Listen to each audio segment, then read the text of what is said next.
سحری یا افطاری کرنا یہ سب شرعاً منع ہے. لیکن اگر کوئی شخص اعتکاف کی نیت کر لے تو ضمن یہ سارے کام بھی جائز ہو جائیں گے. تو اپنی عادت بنائیں کہ جب مسجد میں داخل ہوں پہلے سیدھا قدم داخل کیا کریں اور اس کے بعد اعتکاف کی نیت کر لیں. میرے وہ اسلامی بھائی جو مسجد کے پیچھے والے پورشن میں بیٹھے ہیں، آپ اگر نماز سے فارغ ہو چکے ہیں تو آگے تشریف لے آئیں. مل کر بیٹھیں گے تو آپ کی توجہ بھی رہے گی اور آپ بیان کی اور اجتماع کی برکتیں بھی ڈھونڈ سکیں گے. بیچ میں بھی گیپس ہیں، اس طرح کے چاہیں تو آگے آ جائیں اور کچھ اچھی نیت سے کر لیتے ہیں، کیونکہ پیارے آقا مدینے والے مصطفیٰ صلی اللہ علیہ وسلم کا فرمانے کا نشان ہے نیت المؤمن خیر من عملی. Intention of مومن is better than his action. مومن کی نیت جو ہے اس کے عمل سے بہتر ہوتی ہے. نیت کر لیتے ہیں کہ اب آج کا اجتماع اللہ کی رضا کے لیے، ثواب کمانے کے لیے اول تا آخر میں اجتماع میں شرکت کروں گا. گفتگو سے بچتے ہوئے، ادھر ادھر دیکھنے سے بچتے ہوئے، موبائل فون کے استعمال سے بچ کر ہو سکا تو بیان کی تعظیم کی نیت سے 2 دوران بیٹھ کر بیان سنوں گا. آپ سے جن کے لیے پاسبل ہو جس طرح تحیات میں بیٹھتے ہیں اس طرح بیٹھ جائیں تو مزید آپ کا فوکس بھی رہے گا اور بعد بیٹھنے کی برکتیں بھی پائیں گے. تھک جائیں تو جیسے چاہیں بیٹھ جائیں، بس صرف آج کے لیے نہیں، جب بھی جمعہ کا خطبہ ہو، محفل نعت ہو، علماء کے بیان ہو، جتنا بعد بیٹھیں گے اتنی برکتیں حاصل کریں گے. درود پاک پڑھنے کے بے شمار فضائل و برکات ہیں اور بے شمار واقعات فضائل درود میں ملتے ہیں. ایک بڑا ایمان افروز واقعہ درود پاک کی فضائل کی کتابوں میں لکھا ہے کہ ایک بار نبی پاک علیہ السلام کے سامنے سے ایک شکاری گزرا. اس کے ہاتھ میں ایک ہرن، ایک ڈیر اس نے شکار کیا. اس ہرنی نے جب نبی پاک علیہ السلام کو دیکھا تو پیارے آقا علیہ السلام کی بارگاہ میں وہ ہرنی عرض کرنے لگی کہ یا رسول اللہ صلی اللہ علیہ وسلم، میرے چھوٹے چھوٹے بچے ہیں، اس شکاری سے کہیے کہ مجھے تھوڑی دیر کے لیے چھوڑ دے، بچے اس وقت بھوک سے بلک رہے ہوں گے، میں انہیں دودھ پلا کر واپس آ جاؤں گی. اگر سوچیے کہ نبی پاک کی شان کتنی عرفہ و اعلیٰ ہے کہ جانور بھی نبی پاک سے گفتگو کیا کرتے اور پیارے آقا جانوروں کی بھی تدریس کیا کرتے. سرور کائنات علیہ السلام نے اس نبی سے فرمایا اگر تم واپس نہ آئی تو پھر کیا گارنٹی ہے؟ دنیا میں ایسا کبھی نہیں ہوتا کہ کوئی شکار کر لیا جائے، اسے چھوڑ دیا جائے، وہ خود ہی آ کے سرنڈر کر دے. مگر اس دن اس دنیا نے ایک عجیب منظر دیکھا کہ اس نبی نے کہا یا رسول اللہ صلی اللہ علیہ وسلم، اگر میں واپس نہ آؤں تو مجھ پر ایسی لعنت ہو جیسی اس شخص پر لعنت ہوتی ہے کہ جو نماز پڑھے اور اس کے بعد دعا نہ مانگے. اور کیجیے نماز کے بعد دعا مانگنا یہ خاص قبولیت کا وقت ہے. دعا سے جی چلانا چاہیے. احادیث کا مضمون بھی ہے الدعاء مخ العبادہ، دعا عبادت کا مغز ہے. ہم نارملی نماز پڑھتے ہیں مگر دعا سے پہلے چلے جاتے ہیں. ایسا نہ کیا کریں. کہیں کے کرم نوازی کو دیکھیں. دنیا میں ہم کسی سے مانگے تو ہمیں اچھا نہیں لگتا ہو. سوشل ہم سے کبھی کوئی چیز مانگتا ہے ایک بار دے دیتے ہیں، دوبارہ مانگے تو کہتے ہیں اس کی تو عادت ہو نہیں مانگی، برا لگنے لگ جاتا ہے. بندہ کترانا شروع کر دیتا ہے جو مانگتا ہے. میرے قریب کو دیکھو تو جتنا مانگتا ہے اسے اتنا پسند ہوتا ہے، جو نہیں مانگتا اس سے ناراض ہو جاتا ہے. ادعونی استجب لکم، تم دعا کرو میں تمہیں عطا فرماؤں گا. وہ کریم اپنے خزانے نکالنا چاہتا ہے مگر ہم دعا نہیں کرتے، ہم بھاگ جاتے ہیں. نہیں، نماز پڑھیں. احسن الدعاء آداب دعا میں امام اہل سنت مولانا شاہ امام احمد رضا خان رحمۃ الرحمان نے اس کتاب پر حاشیہ لکھا. یہ کتاب اعلیٰ حضرت کے والد گرامی نے لکھی اور اس کتاب میں اعلیٰ حضرت نے جو قبولیت کے اوقات لکھے اس میں یہ وقت بھی لکھا کہ نماز کے بعد جو دعا مانگی جائے یہ دعاؤں کی قبولیت کا. جب بھی دعا مانگے، جب بھی نماز پڑھے خاص دعا مانگے. بہرحال وہ ہندی کہتے حضور واپس نہ آؤں تو مجھ پر ایسی لعنت جیسی اس شخص پر لعنت ہو کہ جو نماز پڑھے اور دعا نہ مانگے. اور حضور اگر میں واپس نہ آؤں تو مجھ پر ایسی لعنت جیسی اس شخص پر لعنت ہوتی ہے جو آپ کا نام سنے اور آپ پر درود نہ دے. نبی پاک علیہ السلام نے شکاری سے کہا اس کو ہرنی کو چھوڑ دو، تھوڑی دیر میں یہ واپس آ جائے. شکاری کہتا ہے اگر نہ آئی تو کیا جواب داری ہے، کیا گارنٹی ہے؟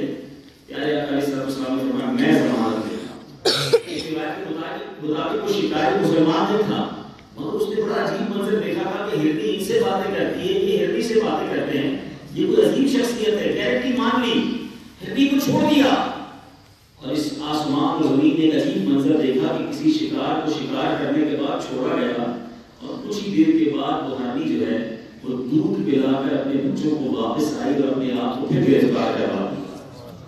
آپ جب اس شکاری نے یہ منظر دیکھا نا، نبی پاک یہ شان دیکھی تو کلمہ پڑھ کر مسلمان ہو گئے۔ اچھا، اس واقعے کا اور خوبصورت ٹرننگ پوائنٹ یہ ہے کہ یہاں تک تو بات بڑی خوبصورت ہے، مگر اب جب ایسا سب کچھ ہو گیا تو جبریل امین پاک علیہ السلام پہ حاضر ہوئے۔ اس کی یا رسول اللہ صلی اللہ علیہ وسلم، رب عز و جل آپ کو سلام ارشاد فرماتا ہے، اور رب فرماتا ہے جس طرح یہ ہردی لوٹ کر آئی ہے، اے محبوب قیامت کے دن تمہاری امت تمہیں لوٹا دوں گا۔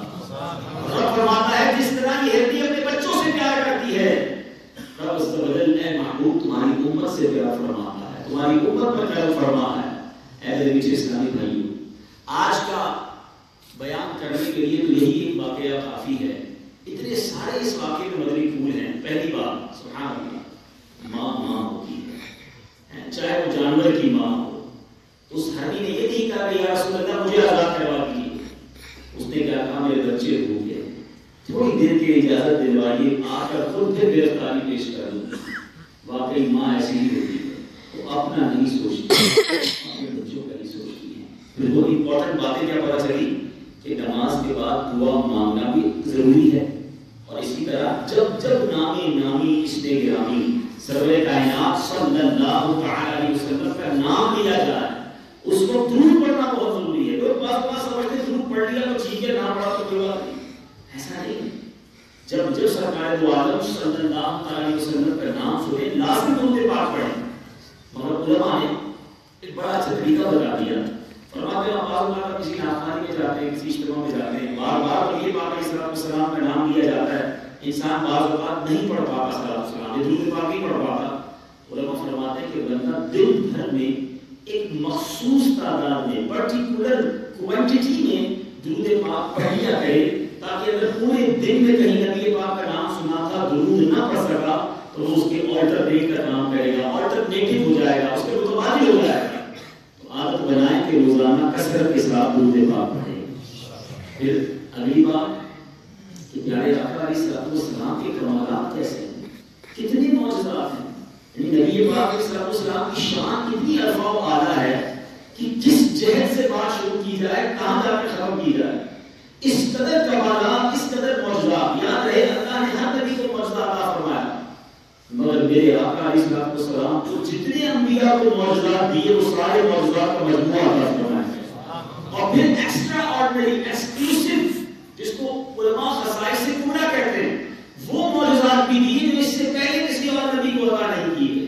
اعلیٰ حضرت بریلوی کے تاجدار لکھتے ہیں وہ خدا نے ہے مرتبہ تجھ کو دیا، نہ کسی کو ملے نہ کسی کو ملا، وہ خدا نے ہے مرتبہ تجھ کو دیا، نہ کسی کو ملے نہ کسی کو ملا، کہ کلام مجید نے کھائی شاہ تیرے شہر و کلام و بقا کی قسم، تیرا مسند راز عرش بنی، تیرا محرم راز روح امین، تو ہی سرور ہر جہاں شاہ، تیرا مثل نہیں ہے خدا کی قسم۔ اعلیٰ حضرت امام اہل سنت نے بھی کئی بار کوشش کی، بلکہ بڑے بڑے سیرت نگاروں نے کوشش کی کہ نبی پاک علیہ السلام کی شان بیان کی جائے، مگر جس نے بھی قلم اٹھایا، جس نے بھی زبان کو دراز اور زبان کو گویا کو پیارے آقا علیہ السلام کی شان میں بیان کرنے کی کوشش کی، بات ختم نہیں ہو پاتی، کمپلیٹ نہیں ہو پاتی۔ بات ہی ایسی ہے 1450 سال ہو گئے ہیں، نبی پاک کی شان مختلف جہتوں میں مختلف زبانوں میں بیان کی جا رہی ہے، مگر کمپلیٹ نہیں ہو رہی۔ شاعر لکھتے ہیں نا، زندگیاں ختم ہوئیں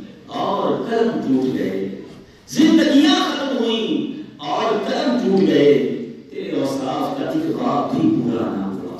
دیندار بڑے آئے، محبوب بڑے دیکھے، آقا جو دیکھے سبھی تیرے قدموں میں پڑے دیکھے۔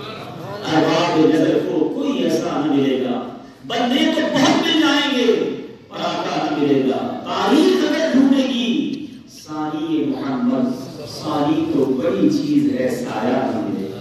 آقا کی شان اتنی ارفع و اعلیٰ ہے، بات ہی ختم نہیں ہوئی نا۔ اعلیٰ حضرت نے بھی لکھا نا، سرور کہوں کہ مالک و مولا کہوں تجھے، باغ خمیر کا گل زیبا کہوں تجھے، اللہ ہے تیرے جسم منور کی تابشیں، جانے جان اے جانے تجلا کروں تجھے تیرے تو وصف عیب تنہائی سے ہے بری. یہ شعر پہلے بھی کئی بار سنا, تھوڑا سمجھ لیں تو اور لطف آ جائے گا. عیب تنہائی کس کو کہتے ہیں؟ مثال کے طور پہ میں جتنے اسلامی بھائی ہیں سب کو ایک کاپی دے دوں اور قلم دوں کہ جس پرسنالٹی سے آپ کو بڑا پیار ہے ان کی شان لکھیں, ان کے اوصاف, ان کی اسپیشلٹیز لکھیں. تو آپ کسی کے بارے میں 15 باتیں لکھ دیں گے, 20 لکھ دیں گے, 50 لکھ دیں گے. بہت خوبصورت ہے, بہت کیئرنگ ہے, بڑا خیال رکھنے والا ہے, حوصلہ دینے والا ہے, مصیبت میں کام آنے والا ہے. 10 15 20 25 اس کے بعد آپ پیپر مجھے واپس دے دیں گے.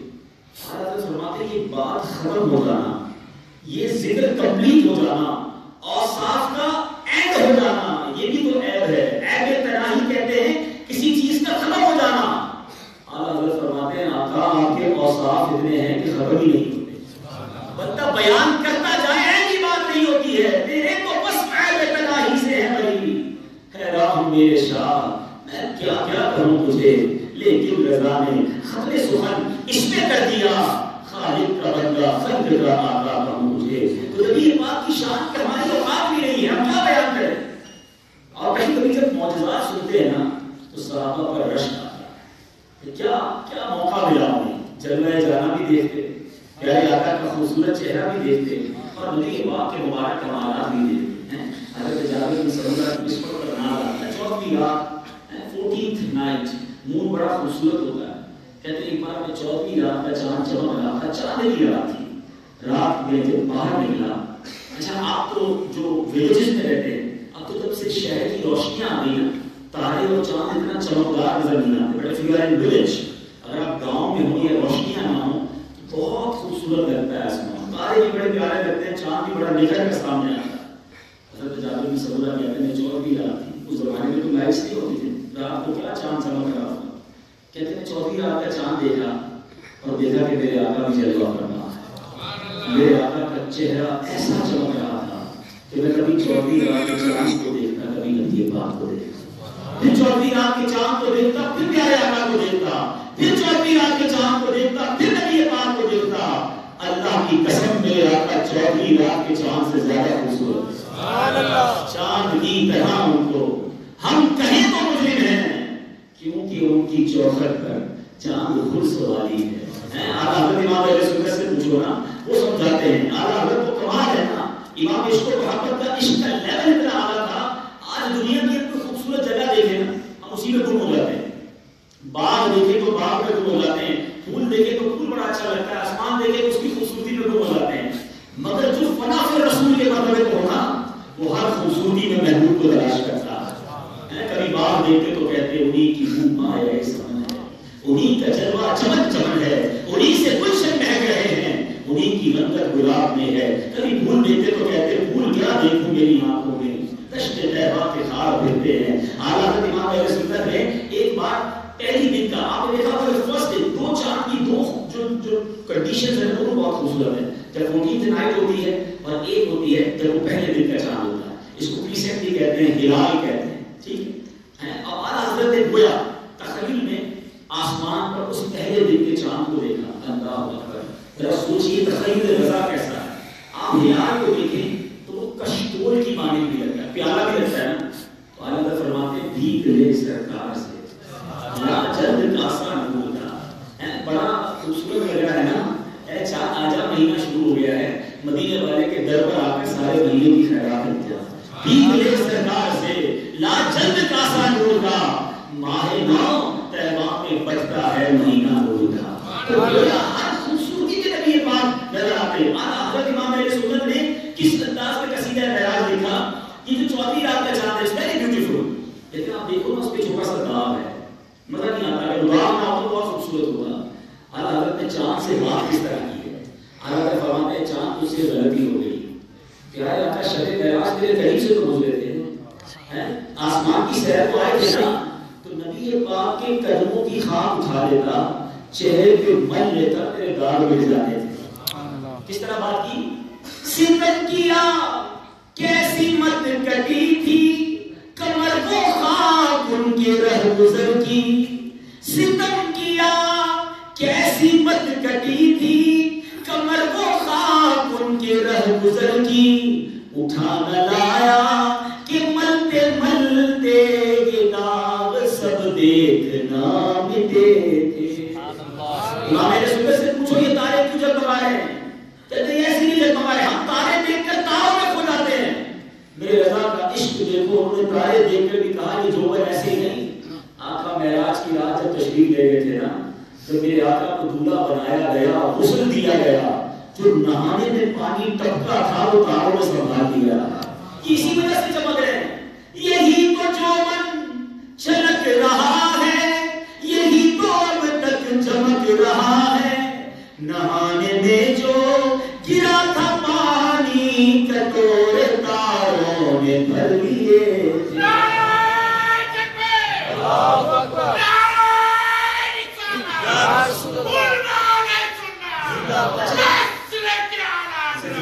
اب یہ جو جنت one of the beautiful place, بلکہ ایسی کوئی جگہ ہی نہیں ہے نا، جنت جیسی خوبصورت دنیا میں کوئی پلیس نہیں ہے. مگر میرے رضا سے پوچھو جنت کا رنگ و روغن کیسا ہے. آج حضرت فرماتے ہیں میرے آقا کو جب نہلایا گیا، غسل دیا گیا، جو تلوے دھوئے گئے تھے نا، نبی پاک کے قدموں کا جو دھون تھا وہ جنت کا رنگ و روغن بن گیا. بچا جو تلووں کا ان کے دھون، بنا وہ جنت کا رنگ و روغن. جنہوں نے دولہا کی پائی اترن، وہ پھول گلزار نور کے تھے. بہرحال عرض یہ کر رہا تھا کہ ارے آقا علیہ السلام کی پرسنالٹی ایسی ہے کہ صحابہ کرام کتنے لطیف تھے. چہرہ مصطفیٰ بھی دیکھتے، ادائے مصطفیٰ بھی دیکھتے، اس کو جمال بھی دیکھتے اور کمالات بھی دیکھتے. مولا علی نے کیسے سورج پلٹتے دیکھا ہوگا کہ جب نماز جا رہی ہے نبی پاک دعا فرماتے ہیں تو سورج پلٹا ہے. مکے والوں نے وہ چاند کے دو ٹکڑے ہوتے کیسے دیکھے ہوں گے. کیوں نہ نبی پاک پر اپنا سب کچھ قربان کر دیں جب ایسے ایسے معجزات صحابہ نے دیکھے. حضرت ابو ہریرہ نے وہ پیالہ بھی دیکھا ہوگا جس میں ایک پیالے میں 70 صحابہ دودھ پی لیتے ہیں، پیالہ ویسے کا ویسے ہی بھرا رہ جاتا ہے. کیسے کیسے معجزات، کمالات ہی کمالات. اچھا آپ جب بھی سنیں ایک معجزات کی اتنی طویل فہرست ہے، ساری رات صرف اس کے ٹاپک گنوا کر ہم رات گزر جائے، بیان تو بہت دور کی بات ہے. لیکن وہ سب آئی وٹنس تھے، وہ سب آنکھوں سے یہ تمام چیزیں دیکھ رہے تھے. ہم نے دیکھا نہیں ہے مگر آج بھی سنتے ہیں تو ایمان تازہ ہو جاتا ہے. سچی بات یہ ہے، علماء کرام کو اللہ سلامت رکھے، ہم بچپن سے پیارے آقا کے معجزات سن رہے ہیں. دنیا میں کسی کی ایک دو بار اسٹوری سن لینا بندہ کہتا ہے سن لیا کتنی بار سنا ہو جائے، مگر پیارے آقا کی بات اتنی اچھی لگتی ہے کہ بندہ بار بار سنے، ہر بار ایمان تازہ. محبوب کی بات ہے نا، جس سے پیار ہو جائے نا بندہ اس کی بات سے بور نہیں ہوتا. لیکن میں اپنے موضوع کی طرف آتا ہوں کہ پیارے آقا علیہ السلام کی بہت سارے معجزات جب بھی سنی ایمان تازہ ہوتا ہے. ہم چاہتے بار بار سنیں، ہمیں محبت ہے پیارے آقا علیہ السلام سے الحمدللہ. لیکن ایک معجزہ ایسا ہے جس کو اعظم المعجزات کہا ہے، the biggest miracle، سب سے بڑا معجزہ. اور وہ معجزہ ہم آج بھی دیکھ سکتے ہیں، وہ آج ہمارے درمیان ہے، ہم آج اس کی برکتیں لوٹ سکتے ہیں. ٹھیک ہے سارے معجزات ہم نہیں دیکھ سکے، وہ درختوں کا سلام کرنا، جانوروں کو سجدہ کرنا، حضرت ابو قلابہ کی باہر نکلی ہوئی آنکھ کا واپس لگ جانا، نبی پاک کا منبر پر بیٹھ کر دعا کرنا تو بارش کا برس جانا، کبھی فہرست نہیں دیکھ سکے. مگر ان تمام معجزات میں جو سب سے بڑا معجزہ وہ ہمارے درمیان ہے، ہم اس کو دیکھ سکتے ہیں، محسوس کر سکتے ہیں، برکتیں لے سکتے ہیں. کیا آپ اس سے برکت لیتے ہیں؟ وہ معجزہ کیا ہے؟ وہ معجزہ قرآن مجید کو قرآن حکیم ہے. میرے آقا کا یہ معجزہ ہے، آج بھی ہمارے درمیان موجود ہے. لیکن کیا ہم قرآن پڑھتے ہیں؟ کیا ہم قرآن کی برکتیں لیتے ہیں؟ سوچئے، قرآن کا ایسے تو بہت سارے اعجازات ہیں، لیکن قرآن کی اگر عقلی ہم برکتیں دیکھنا چاہیں تو آپ بتائیے کہ دنیا کی کون سی کتاب ہے آپ کو 5 بار 6 بار سے زیادہ پڑھنا چاہیے؟ فیوریٹ بھی ہوگی، آپ 5-6 بار پڑھیں گے، لائبریری میں رکھ دیں گے. قرآن 1000 بار پڑھے پھر بھی دل نہیں کرتا ہے. قرآن نہیں ہوتا، قرآن پڑھتے جائیں مزہ آتا ہے، اچھا قاری مل جائے جی چاہتا ہے وہ پڑھتا رہے، آنکھوں سے آنسو روانہ ہو جاتے ہیں.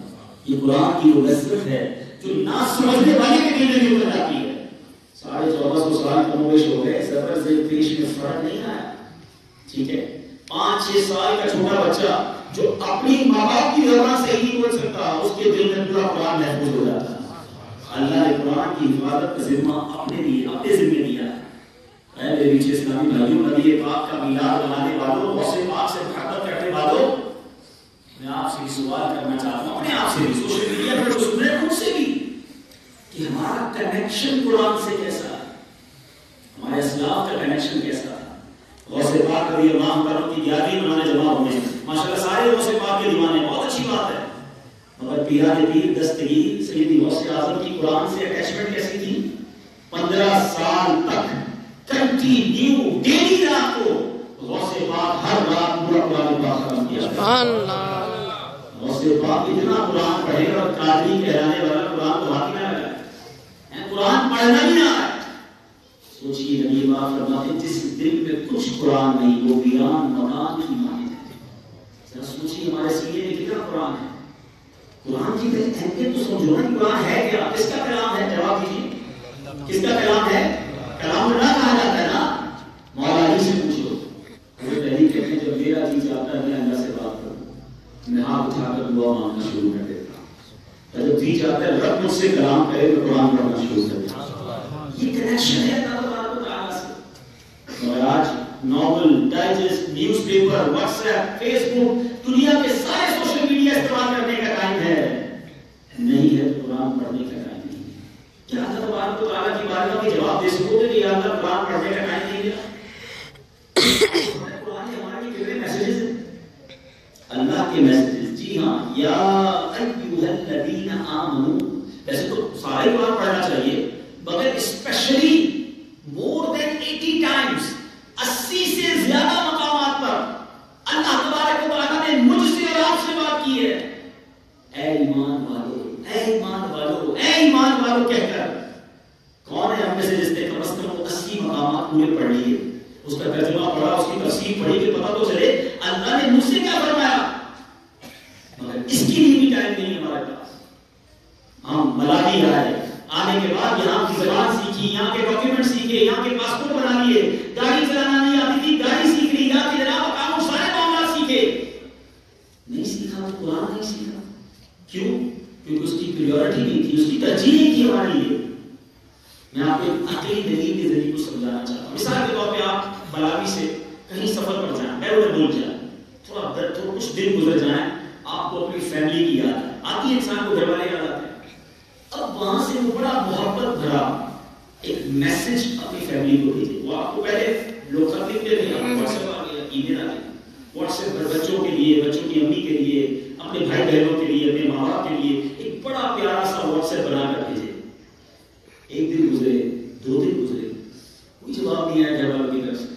پھر فون کرے کہ میں نے آپ کو میسج بھیجا، آپ نے جواب نہیں دیا، ملا نہیں کیا؟ کہتے ہیں ہاں مل گیا تھا، سننے کا ٹائم نہیں ملا. What's your feeling on that time؟ آپ کو کیا لگے گا؟ یار میں گھر سے دور اتنی محبت سے میں نے ان کو پیغام بھیجا، پیغام مل بھی گیا، ان کے پاس اتنا ٹائم نہیں تھا کہ میرا پیغام سنتے. کتنے دن میں برا لگ گیا؟ 2 دن میں، 3 دن میں اور برا لگ جائے گا. 40 سال، 30 سال، 25 سال کا میرا بھائی یہاں بیٹھا ہے، 50 سال کے بیٹھے ہیں، 50 سال گزرے، اللہ کا پیغام آپ کو مل چکا ہے مگر پڑھنے کا ٹائم ابھی تک نہیں ملا ہے. کیا جواب دو گے اللہ کو؟ اللہ busy, business, family, vacations, holiday trips, نہیں ملا قرآن پڑھنے کا ٹائم. اللہ سلامت رکھے ہمارے علماء کو، قرآن تو عربی میں تھا، ہمیں سمجھنے کے لیے اردو انگلش میں ترجمے کر دیے، اس کے بعد تفسیریں لکھ دی، آسان کچھ دے دی. عربی ہے ہوتا ہے، نعرے بڑے اچھے لگاتے ہیں، غلامی رسول میں موت بھی قبول ہے. جب بھی نبی پاک کا معجزہ سناؤ سب سے بلند نعرہ ہمارا ہوگا، بھائی نعرے لگائیے. مگر ایک معجزہ تو آپ کے پاس ہے نا، اس کو کب پڑھیں گے، کب سمجھیں گے قرآن کو؟ مسلمان قرآن نہیں پڑھے گا تو کون قرآن پڑھے گا؟ آج ہمارے بچوں کا، ہماری فیملی کا حال کیا ہو گیا ہے؟ آج ہمارے خود ہمارا بھی ہمارے بچوں میں، آپ چاہتا ہوں ایک ٹیسٹ کیجیے اپنی فیملی کے ساتھ. کبھی ڈنر پر بیٹھے ہو نا، آپ کی فیملی بیٹھے ہو، بچے بیٹھے ہو، فیملی ممبرز ہو، ذرا کاغذ تقسیم کیجیے سب میں، بک ایک چھوٹی سی rough book, and then give them pen دیجیے اور سب کو کہیے پہلے صفحے پر سارے گھر والے لکھو کہ آپ کو کتنے اداکاروں کے، فلمی اداکاروں کے نام یاد ہے. ٹھیک ہے، شاید ایک صفحے میں نہیں آئے گا، 1-2 صفحے اور بھر دے گا. پھر کہنا اچھا دیکھو کتنے گلوکاروں کے نام یاد ہے، سنگرز. 3rd پیج پہ کہنا دیکھو کتنے اسپورٹس مین کے نام یاد ہے. تو شاید تو بیٹا کہے گا آپ کو صرف نام لکھ دیں کہ ریکارڈ بھی لکھ دوں، مجھے تو ریکارڈ بھی یاد ہے. اچھا پھر 4 پر صفحے پر کہنا کتنے پولیٹیشینز کے نام یاد ہے. ٹھیک ہے، جب یہ 4 سبجیکٹ پورے ہو جائے نا پھر کہنا بیٹا دیکھو کتنے نبیوں کے نام یاد ہیں. اس کے بعد والے صفحے میں کہنا بیٹا دیکھو کتنے صحابہ کے نام یاد ہیں. اور پھر لاسٹ صفحے میں کہنا دیکھو کتنے ولیوں کے نام یاد ہیں. یہ بک آپ کو رزلٹ دے دے گی کہ ہم کتنا دین سے دور ہو گئے، ہم کتنا اسلامک ہسٹری سے دور ہو گئے ہیں. ہمیں first world war, second world war, اس پہ کون سے ویپن یوز ہوئے، کس ملک کی کتنی فوج ہے، سب پتا ہے. ہم قرآن پڑھتے، ہم صحابہ کی سیرت پڑھتے، ہمیں پتا ہے کہ کون سی جنگ تھی جس میں فرشتوں کی فوج بدل کے اتری تھی. غزوہ احد میں کیسی قربانی کی داستانیں رقم کی گئی، انبیاء کے کیسے کیسے واقعات تھے. آج لوگ کہتے ہیں ہمیں بہت دلچسپ اسٹوریز پڑھنے کا ٹائم ہے، beautiful amazing story want to read in the good novels. ارے پڑھو تو صحیح قرآن. ہمارے علماء نے عجائب القرآن اور غرائب القرآن کے نام سے امیزنگ اسٹوریز آف قرآن لکھ کر دے دی. ہم سورہ بقرہ کو بقرہ کیوں کہتے ہیں یہ نہیں پتا ہمیں. وہ کون سی گائے تھی، یہ بقرہ کہتے ہیں گائے کو. یہ کون سی گائے تھی جو دنیا کی سب سے مہنگی گائے تھی. پڑھیں قرآن، سمجھیے تو اپنے بچوں کو بھی بٹھا کر سنائیں کہ آؤ میرے بچوں آج میں تمہیں قرآن کی کہانی سناتا ہوں. ایسے ایسے واقعات اللہ کی قسم آپ پڑھیں آپ حیران ہو جاتی ہے. واقعات جو ہو چکے ہیں وہ بھی قرآن میں ہیں، جو ہونے وہ بھی لکھے رب نے. ہمیں عطا فرمائے ہیں مگر ہم پھر بھی پڑھنے کے لیے تیار نہیں. مزید آپ کا قرآن سے شوق بڑھے، مزید قرآن پاک کی اہمیت دل میں داخل ہو. میں ایک واقعہ آپ کو سنانا چاہتا ہوں، اللہ کے اس نبی کا واقعہ سنانا چاہتا ہوں کہ جو نبی وہ عظیم نبی ہیں، جو سرور کائنات یعنی ہمارے آقا علیہ السلام کے بعد سب سے افضل اگر کائنات میں کوئی ہستی ہے تو وہ اللہ کے وہ نبی ہیں. یہ وہ نبی ہیں جنہوں نے دعا مانگی تھی کہ یا اللہ میری نسل میں آخری نبی کو پیدا فرمانا. اللہ نے اس نبی کی دعا کو قبول کیا. کون سے نبی ہیں؟ حضرت ابراہیم علیہ السلام. حضرت ابراہیم آپ کے والد کا نام تعارف ہے اور آپ کا نام جو سریانی زبان کا لفظ ہے، ابراہیم سریانی زبان کا لفظ ہے. میں کچھ تعارف پیش کر دوں تاکہ پتہ تو چلے. ہمیں سب کے تعارف پتہ ہے، حضرت ابراہیم کا تعارف نہیں پتہ. ابو الرحیم، آپ کو سریانی زبان میں ابو الرحیم، ابو الرحیم کے معنی مہربان باپ. آپ کو عظیم ہستی ہیں کہ آپ کے بعد جتنے نبی ہوئے وہ سارے آپ کی اولاد میں ہوئے. آپ نبیوں کے والد کہلاتے اور آپ اتنے مہربان تھے کہ آپ کا گھر جو تھا وہ سڑک پر تھا. ہر گزرنے والے کی مہمان نوازی کیا کرتے.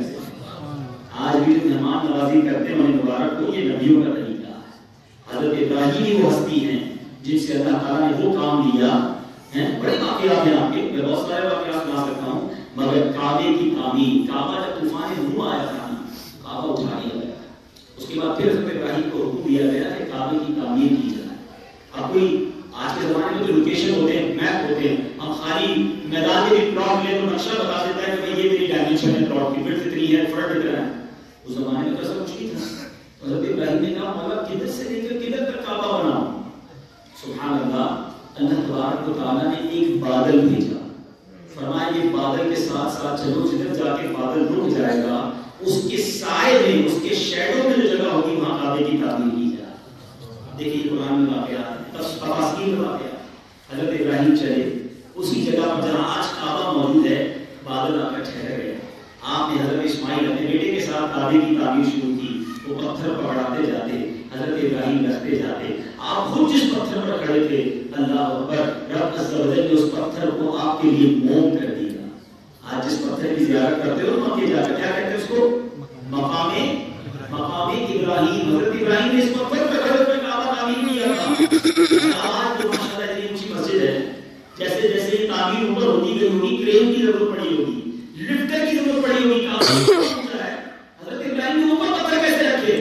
اللہ اکبر. علماء فرماتے ہیں جو مقام ابراہیم ہے نا، جو پتھر تھا یہ لفٹر کا کام کرتا تھا. جیسے جیسے کعبے کی دیوار اوپر جاتی جاتی یہ پتھر بھی اوپر ہوتا جاتا. جب پتھر نیچے رکھنا ہوگا یہ پتھر نیچے آتا جاتا ہے نا. جی وہ ایک واقعہ سنو. اب آپ یہ اللہ کے نبی کا معجزہ دیکھیں. آپ کو پتہ ہے حضرت ابراہیم کو کتنے سال ہو گئے؟ more than 5000 years, approximately 4 to 5000 years. 4000 سے 5000 سال ہو گئے آپ کو. یعنی گویا 4000 سے زیادہ برساتیں گزری، آندھیاں گزری، لاکھوں کروڑوں لوگوں نے. یہ تو ابھی 200-300 سال سے اس کو کیس میں بند کر دیا. اس پتھر کو پہلے کھلا ہوتا تھا، کروڑوں لوگوں نے ہاتھ میں اپنی آنکھوں سے دیکھ سکتے ہیں کہ اللہ نے یہ محفوظ رکھی اپنی نشانی. قرآن میں اس جگہ کو اللہ نے اپنی نشانی قرار دیا ہے. اللہ تبارک و تعالیٰ نے یہ اپنی نشانی قرار دیا. اب ذرا خوبصورت بات، ایمان افروز بات، عقیدے والی بات. حضرت ابراہیم جس جگہ کھڑے رہے اس جگہ کو کیا کہا جاتا ہے؟ دوبارہ کہیں گے کیا کہا جاتا ہے؟ اچھا طواف کر لیں.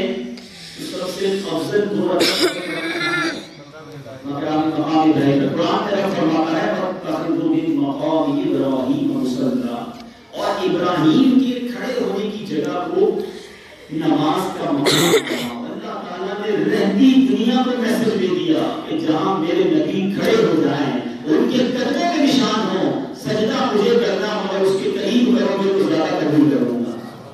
سوچئے نا، اللہ نے حضرت ابراہیم اس جگہ پہ موجود ہے نہیں نا، جہاں وہ کھڑے رہے صرف قدموں کے نشان ہے. اللہ اسے آیا اپنی نشانی بنواتا ہے، وہاں نماز پڑھے تو زیادہ رحمتیں نازل ہوں. تو علماء کیا خوبصورت بات فرماتے ہیں کہ جہاں ابراہیم کھڑے ہو جائیں وہ جگہ مقدس ہو جائے جس جگہ نبی پاک خود موجود ہو ہیں، جو امام ابراہیم ہے، امام الانبیاء ہے، آج روضہ رسول میں موجود ہے. کائنات میں سب سے بڑھ کر جگہ وہ کیوں نہ ہو جہاں سرور کائنات کا اس وقت مظاہر اللہ موجود ہے. وہاں کتنی رحمتیں نازل ہوں گی. اگر کوئی عاشق رسول وہاں جا کر دعا کرے کہ یہاں کہیں ہو کر دعا کروں گا، میری دعائیں قبول ہوں گی، میری توبہ قبول ہوگی. بالکل ایسا ہے کیونکہ وہاں تو خاص رحمتوں کے نزول کی جگہ ہے. حضرت ابراہیم کا ایک اور تاریخی واقعہ اس سے میں نے آپ کو سبق بھی دینا. آپ جس قوم میں آئے وہ قوم بت پرست تھی، بتوں کی پوجا کرتی. اب کیا ہوا، آپ کو بھی اس قوم نے کہا کہ آپ بھی بتوں کی پوجا کریں. آپ کو بالکل پسندیدہ بننا کی طرف بلاتے ہیں. آپ کہتے ہیں کیا تم اپنے ہاتھ سے بت بناتے ہو، ان کی پوجا کرتے ہو. ایک بار قوم کے افراد میلے میں گئے، آپ بت خانے میں داخل ہو گئے. آپ نے دیکھا کہ بہت سارے بت ہیں، چھوٹے چھوٹے بھی اور ایک بہت بڑا بھی. آپ نے اتنے سارے بتوں کو دیکھا، آپ کو بڑا غصہ آیا. آپ نے کہا اللہ کو چھوڑو، اس کی عبادت کریں. آپ نے کلاڑا اٹھایا، کسی کا ہاتھ توڑا، کسی کا پیر توڑا، کسی کا ناک توڑا، اور سب سے بڑا بت تھا اس کے کاندھے پہ کلاڑا رکھا اور چلے گئے. وہ قوم جب واپس آئی اور اپنے بتوں کا حال دیکھا، سارے پریشان کہ یہ کس نے کیا. قوم کے فرد نے کہا کہ ہمارے اندر ایک نوجوان ہے جو ہمارے بتوں کو برا بھلا کہتا ہے، وہ ان کی بات نہیں کرتا، اس کو بلا اس نے کیا ہو. حضرت ابراہیم کو بلایا گیا. حضرت ابراہیم آئے، آپ سے آپ کی قوم نے پوچھا کہ کس نے کیا ہے، یہ ہمارے بتوں کو توڑا کس نے. حضرت ابراہیم علیہ السلام نے بڑا پیارا جواب دیا، فرمایا اسی سے پوچھ لو، اس کے کاندھے پہ کلاڑا رکھا ہوا تمہارا خدا ہی بتائے گا نا. سر جھکا کر وہ قوم کہتی ہے کہ ہم کیسے اس سے پوچھیں گے، جواب نہیں دے سکتا. یعنی حضرت ابراہیم نے ایک ڈیمونسٹریشن کیا، ایک بہت خوبصورت پریکٹیکل کر کے سمجھایا. اور پھر تو حضرت ابراہیم نے سمجھایا. قرآن کے الفاظ سنو، حضرت ابراہیم فرماتے ہیں قال افتعبدون من دون اللہ ما لا ينفعكم شيئا ولا يضركم، کہ کیا تم اللہ کے سوا ایسے کو پوچھتے ہو جو تمہیں نفع دے سکے نہ نقصان پہنچا سکے، کچھ بھی بتا بھی نہیں سکتے نا. اف لکم، تف ہے تم پر، ولما تعبدون من دون اللہ، کہ اللہ کے سوا کسی کو خوش کرو. افلا تعقلون، تمہیں عقل نہیں ہے. یعنی اب سوچیں نا کتنا خوبصورت پیغام تھا، سمجھنے والوں کو سمجھنا چاہیے تھا، مگر جن کے دلوں پر مہر ہو وہ سامنے کی بات بھی نہیں سمجھتے. آج بھی کئی لوگ ہیں، دلائل بھی دے دو، انہیں اچھے طریقے سے سمجھاؤ، جنہوں نے نہیں ماننا اور نہیں مانتے ان کو بھی آدھا آدھا سمجھاتے ہیں کہ آج لے ان کی منا، آج مدد مانگ ان سے. قیامت میں تو ساری مان جائے گی نا، جب نبی پاک کی شان دیکھیں گے، شفاعت دیکھیں گے، غوث پاک کا رتبہ دیکھیں گے، اس کو تو سارے مان جائیں گے. آدھا کہتے ہیں اس دن نہیں چلے گی، ویلڈ آج کی ہے. آج لے ان کی منا، آج مدد مانگ ان سے، پھر نہ مانیں گے قیامت میں اگر مان گیا. اب اس قوم نے بھی یہ کیا اور نہیں مانا، بلکہ انہوں نے کہا کہ ایسا کرو ان کو پکڑو اور ان کو جلا دو. قرآن کے الفاظ ہے حق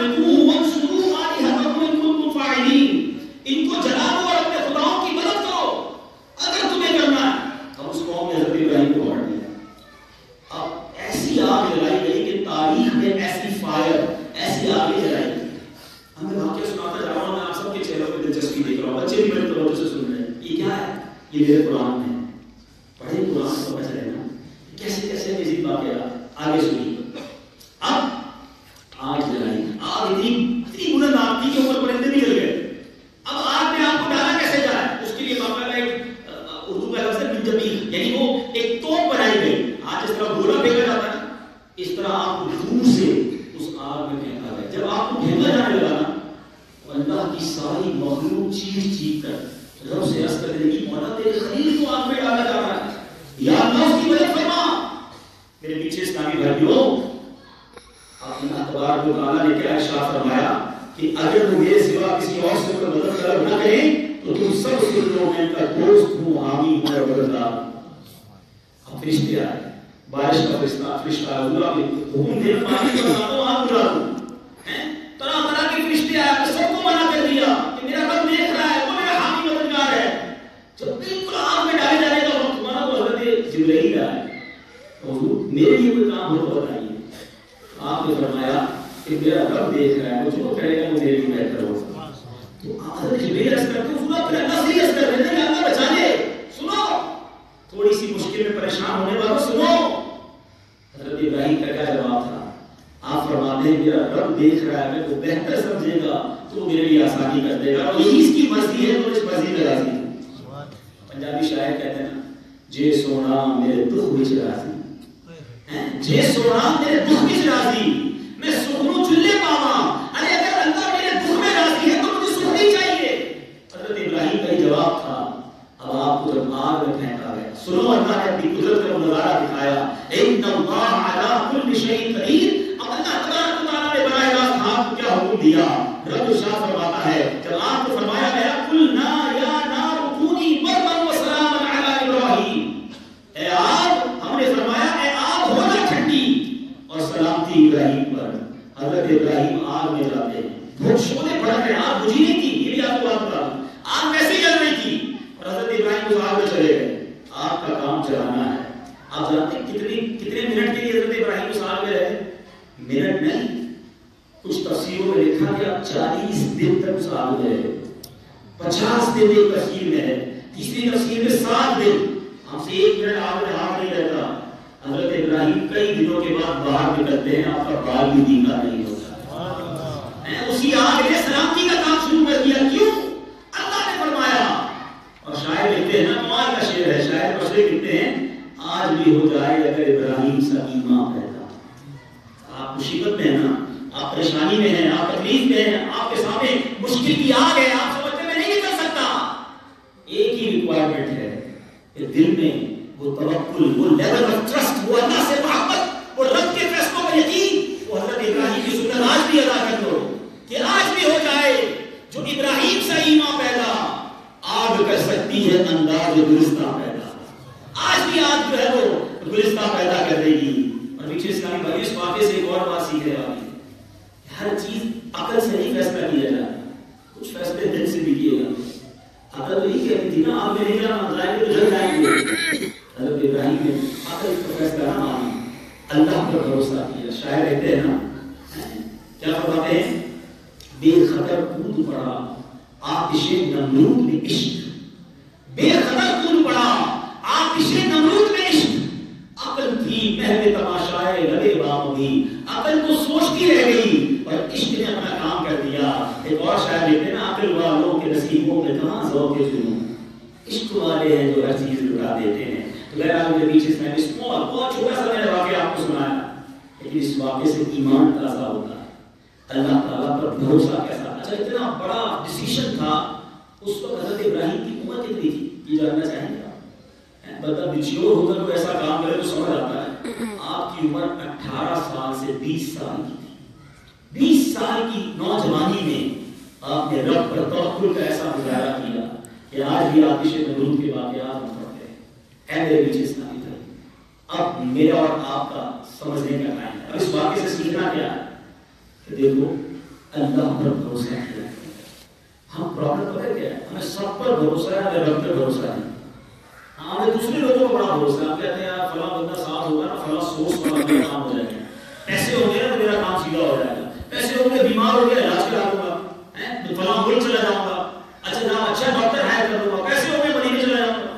یہی ہماری بے وقوفی ہے، ہم اسباب کو سب کچھ سمجھتے ہیں۔ یاد رکھیں اسباب کچھ بھی نہیں ہے، اصل خالق مالک ہے رب سمجھ، وہ چاہے تو سب ہوگا۔ دنیا میں آپ نے دیکھا ہوگا کروڑ پتی کوئی شخص ہو، دنیا کا بیسٹ ڈاکٹر لے لے، بیسٹ ہاسپٹل لے لے، شفا نہیں ملتی تو نہیں ملتی۔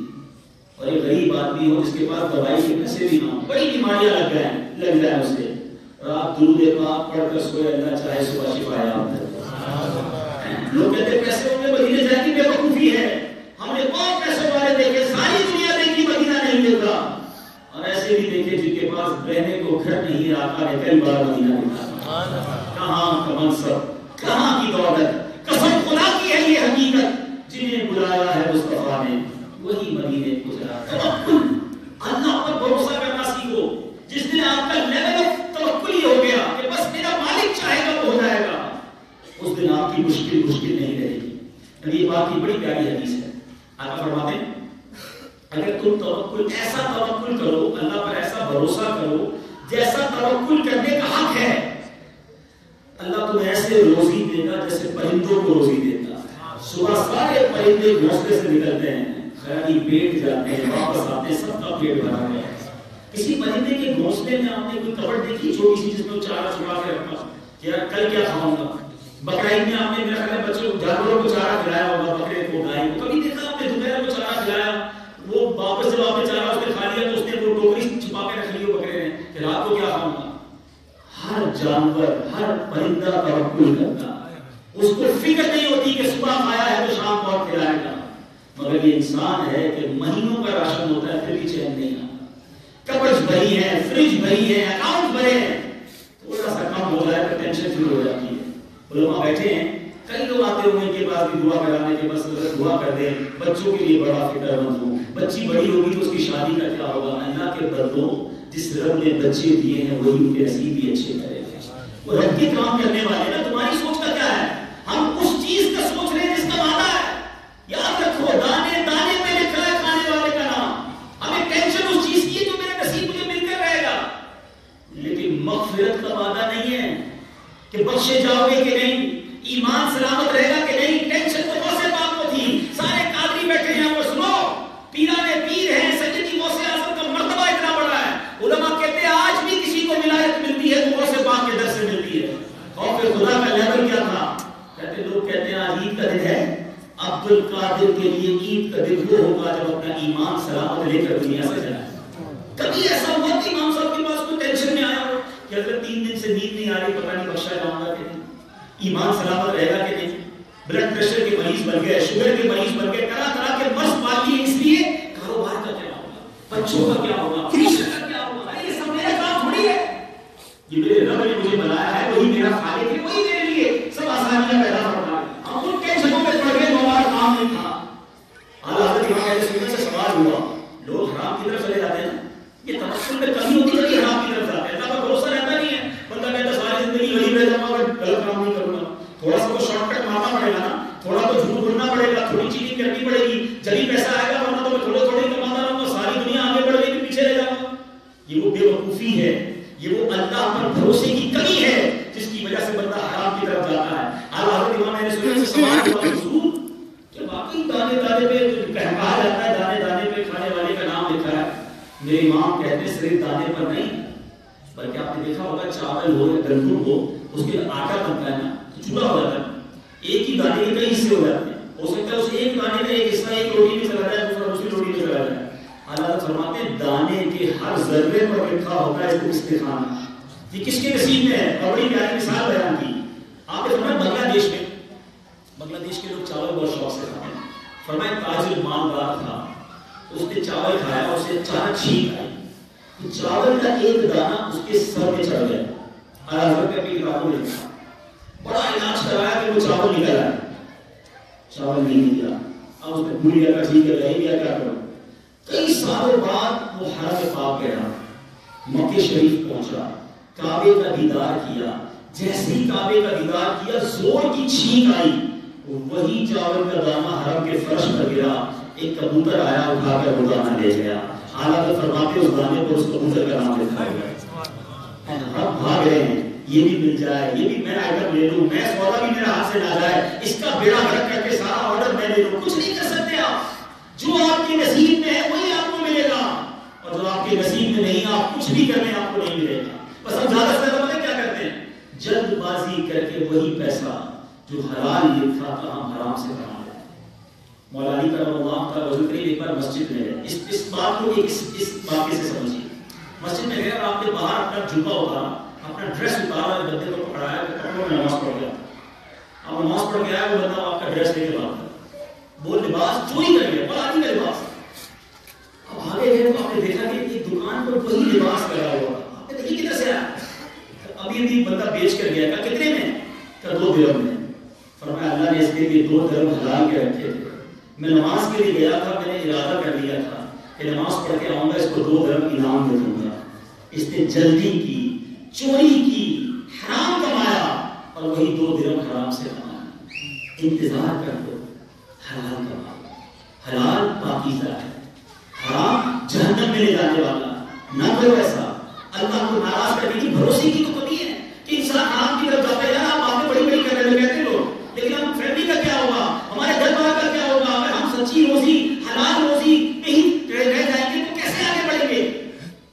پیچھے اسلام بھائی ایک بار میں مدنی قافلے میں پک لی گیا, وہاں بیان تھا اسی طرح. بیان کے بعد مجھے ایک نوجوان ملا, اس کی آنکھوں میں آنسو تھے. کہتا بیان تو سن لیا ہے, مجھے حلال کا مجھے پھر ملا.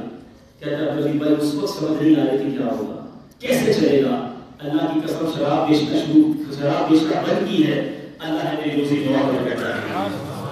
اور یہ بات ہے قرآن میں, قرآن پڑھے نا, میں اس لیے اسٹارٹنگ قرآن سے لی ہے, پڑھے تو سمجھ آئے بھروسہ کیسے بنے گا. اللہ قرآن میں فرماتا ہے ون آف دی بیوٹیفل آیت, سنو جو لوگ اگر کسی پریشانی میں ہیں, مشکل میں ہیں, بعض اوقات ہم سمجھتے ہیں میری مشکل تو حل ہی نہیں ہو سکتی, اتنا بڑا قرضہ ہو گیا, تنخواہ تھوڑی ہے, آمدنی تھوڑی, ساری زندگی قرضہ ادا کروں گا, حل نہیں ہوگا. بیماری ایسی ہو گئی ہے, ڈاکٹر کہتے ہیں صحیح نہیں ہو سکتے. پرابلم گھر میں ایسا ہو گیا جو حل ہی نہیں ہو سکتا. ہم یہ سمجھتے ہیں نا کہ میرا پرابلم سولو نہیں ہو سکتا. دیکھو میں قرآن کی آیت سے پہلے آپ کو ایک لاجیکل مثال دے. ایک چونٹی آپ کے گھر میں جا رہی ہو, ٹھیک ہے, چلو تھوڑی سی میموری بھی بولی گا, کہ چون میں آؤ گنا میموری تھوڑی میموری بھی بولی گا. اپنی چونٹی کو باتیں گھر میں مجھے اگیا پر سیب رکھے گی, ایپل. چونٹی کے ایپل کتنے بڑے ہو, ان کے پہاڑ لگنا, وہ ہو یہ سامنے کو پہاڑ چاہیے. چونٹی جو یہاں پہ نہیں رہے ایسے ایسے نہیں کہ چونٹی کے آگے سیب رکھتے ہیں, اس کے لیے وہ پہاڑ ہے, آپ کے لیے کیا ہے, سیب ہے, آپ اٹھائیں گے جیب پہ رکھ لیں. چونٹی کے لیے پہاڑ ہے. جو مشکل آپ کو نظر آ رہی ہے نا, وہ آپ کے لیے پہاڑ ہے. جس نے مجھے کہا, جس نے ساری کائنات بنائی ہے, اس کے لیے کچھ بھی نہیں ہے. وہ جب چاہے ہمارے پہاڑ دور کر سکتا. آقا کہتے ہیں نا, دل کا بھی ہمارے تو ہلائے نہیں ہوتا. آقا دل کا بھی ہمارے تو ہلائے نہیں ہوتا. تم چاہو تو ہو جائے ابھی کوہ مہان پھول. کوہ مہان کہتی مصیبت کے پہاڑ کو ہیں. آقا ہمارے سامنے مصیبت کے پہاڑ ہیں, آپ نگاہ فرماتے تو یہ پھول جیسے ہو جائیں گے. قرآن میرا فرماتا ہے یاد رکھنا, اگر آپ کسی مشکل میں ہیں غلط کام نہ کرنا, اللہ پر بھروسہ رکھنا. رب فرماتا ہے وَمَن يَتَّقِ اللَّهَ يَجْعَل لَّهُ مَخْرَجًا. اللہ فرماتا ہے جو مجھ سے ڈرے, جو اللہ سے ڈرے, اللہ اس کے لیے نجات کی راہ نکال دے, راستہ نکالے گا, ایسا نکالے گا حیران ہو جائیں گے. آگے فرماتا ہے وہ مومن وَيَرْزُقْهُ مِنْ حَيْثُ لَا يَحْتَسِبُ, اور اللہ وہاں سے روزی دے گا جہاں تمہارا گمان بھی نہ ہو. ایسا ہوتا ہے, بندہ کہتے میرا قرضہ حل ہی نہیں ہو سکتا, لیکن ایسا کرم ہوتا ہے قرضے بھی ابھر جاتے ہیں, پھر اوپر بندہ کھڑا ہو جاتا ہے. بعد میں سنتا ہے یہ ہوا کیسے. اللہ پر بھروسہ کرو, اللہ ادھر سے روزی دے گا جدھر تمہارا گمان بھی نہیں چلتا. وَيَرْزُقْهُ مِنْ حَيْثُ لَا يَحْتَسِبُ. آگے رب فرماتا ہے وَمَن يَتَوَکَّلْ عَلَى اللَّهِ فَهُوَ حَسْبُهُ. جو اللہ پر بھروسہ کرے اللہ اس کے لیے کافی ہے. اے کاش ہمیں رب پر بھروسہ ہو جائے, اللہ کے فیصلوں پر یقین ہو جائے. اگر آپ پرابلم میں ہے نا, میں آپ کو ایک آیت سکھانا, ایک وظیفہ بتانا چاہتا ہوں. وہ وظیفہ پوچھتے ہیں, میں قرآن سے وظیفہ دینا چاہتا ہوں. ایک فرعونی تھا, فرعون کے لوگ تو وہ تھے نا جو حضرت موسیٰ کے خلاف تھے, عذاب نازل ہوا, مگر ایک فرعونی تھا وہ ایک جملہ کہا کرتا تھا. اللہ کو جملہ, اس کی وہ بات اتنی پسند آئی, اس کو عذاب بھی نہیں دیا گیا بلکہ اس جملے کو قرآن میں شامل کرنا. اور وہ بڑا پیارا ہے, بڑی دل سے بات ہے, پتہ کرے نا ایمان تازہ ہوتا ہے. آپ کسی بھی تکلیف میں ہیں اس وقت جو بھی سن رہا, واٹ ایور پرابلم یو ہے, بیمار ہیں, قرضدار ہیں, گھر میں پریشانیاں ہیں, جو بھی مشکل ہے, کاروباری مشکل ہے, دنیا والوں سے نہ مانگو, نماز پڑھے دو رکعت اور یہ پڑھے وَأُفَوِّضُ أَمْرِي إِلَى اللَّهِ إِنَّ اللَّهَ بَصِيرٌ بِالْعِبَادِ. اللہ یقین کرو, دل سے ایک بار کہنا, کہنا چاہو وَأُفَوِّضُ أَمْرِي إِلَى اللَّهِ. میں اپنے سارے کام اللہ کے سپرد کرتا ہوں, اللہ کو سونپتا ہوں. وَأُفَوِّضُ أَمْرِي إِلَى اللَّهِ. میں اپنے سارے کام اللہ کو سونپتا ہوں. إِنَّ اللَّهَ بَصِيرٌ بِالْعِبَادِ. اللہ اپنے بندوں کو دیکھتا ہے. پھر دیکھو کیسے کرم ہو، غیب سے راستے کھلیں گے. بس ایک بار رب پر بھروسہ کرنے کی عادت ہے. ہمارے بزرگ اپنے بچوں کو کیسے پریکٹس کراتے توکل کی. ہم تو ابھی سے بچوں کو کہتے دیکھو بیٹا پیسے ہو تو زندگی اچھی ہوگی، تعلقات بنا کے رکھنا ورنہ پیچھے رہ جاؤ گے. کوئی نہیں کہتا کہ اللہ پر بھروسہ رکھنا، رب کو راضی رکھنا، سب ٹھیک ہو جائے گا. مجھے ایک بھائی نے کہا تھا کہ خواجہ غریب نواز کا ذکر بھی کرنا. دیکھو رب پر بھروسہ کیسا تھا میرے خواجہ. اکیلے چلے گئے ہندوستان گئے تو سارا ہندوستان خلاف ہو گیا نا خواجہ کے، اور خواجہ کے ساتھ بھروسہ کس کا تھا؟ ومن يتوکل علی اللہ ومن یتق اللہ یجعل له مخرجا. جو اللہ سے ڈرے اللہ اس کے راستہ نکال دے. ان کے دلوں میں اللہ کا خوف تھا. اللہ نے کیسا راستہ نکالا کہ پورا ہندوستان خلاف تھا. 90 لاکھ خواجہ کے ہاتھ میں مسلمان ہو گئے. ساری دنیا میں لوگ خواجہ کے چاہنے والے ہیں. ایک بڑی خوبصورت روایت ہے، سیکھنے کو ملے گا. اس روایت کے الفاظ یہ ہیں کہ جو بندہ مخلوق کو راضی کرنے کے لیے رب کو ناراض کرتا. کئی لوگ ایسے ہیں ہمارے، بیوی کے لیے کیا کرو، بیوی کو خوش کرنے کے لیے کرتا، بچے خوش ہو جائیں بس کیا کرو، کرنا پڑتا ہے. اچھے خاصے نیک نمازی ان کے بچوں کی شادی ہو، سارے گناہ کے کام ہو رہے ہوتے ہیں. مطلب کہ کیا ہو رہا ہے آپ کے گھر میں؟ ایسے ناچ گانے، ایسے ڈھول تماشے، اتنا فیشن، اتنا دکھاوا، اللہ کی ناراض کرنے والے کام. جواب کیا آتا ہے؟ بس کیا کریں، بچوں کی خوشی کا کرنا پڑتا ہے. بچوں کو خوش کرنے کے لیے رب کو ناراض کرو گے، بیوی کو خوش کرنے کے لیے اللہ کو ناراض کرو گے. یہ خوشیاں دی کس نے تم کو؟ اللہ نے دی، اور اسی کو ناراض کر رہے ہیں. روایت کے الفاظ سنیں کہ جو بندہ اللہ مخلوق کو خوش کرنے کے لیے اللہ کو ناراض کرتا، ایک وقت آتا ہے کہ مخلوق بھی اس سے ناراض ہو جاتی ہے. یعنی سب ناراض ہو گیا، زیرو ہو گیا.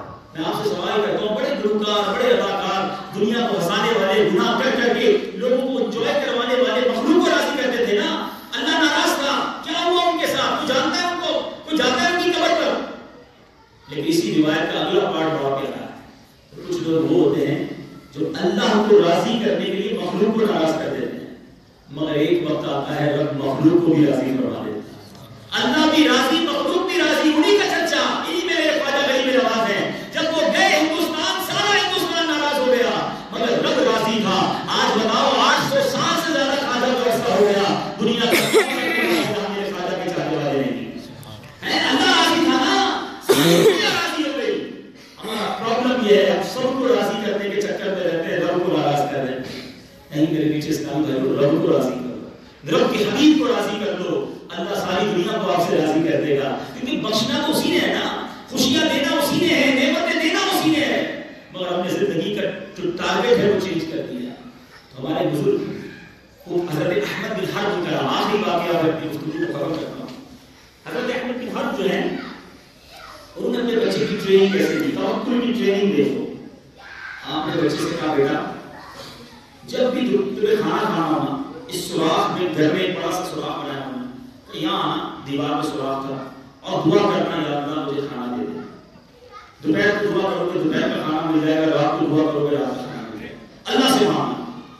تو بچہ گیا دیوار پہ جا کے اپنی بیوی کو انہوں نے کہا کہ دیکھو دوپہر کو دعا کرے، سوراخ کے پیچھے سے کھانا رکھ دینا، رات کو بھی رکھ دینا، تاکہ بچے کو رب سے مانگنے کی عادت ہو، اللہ پر بھروسہ ہو جائے، توکل کا لیول اس کا انہینس ہو جائے.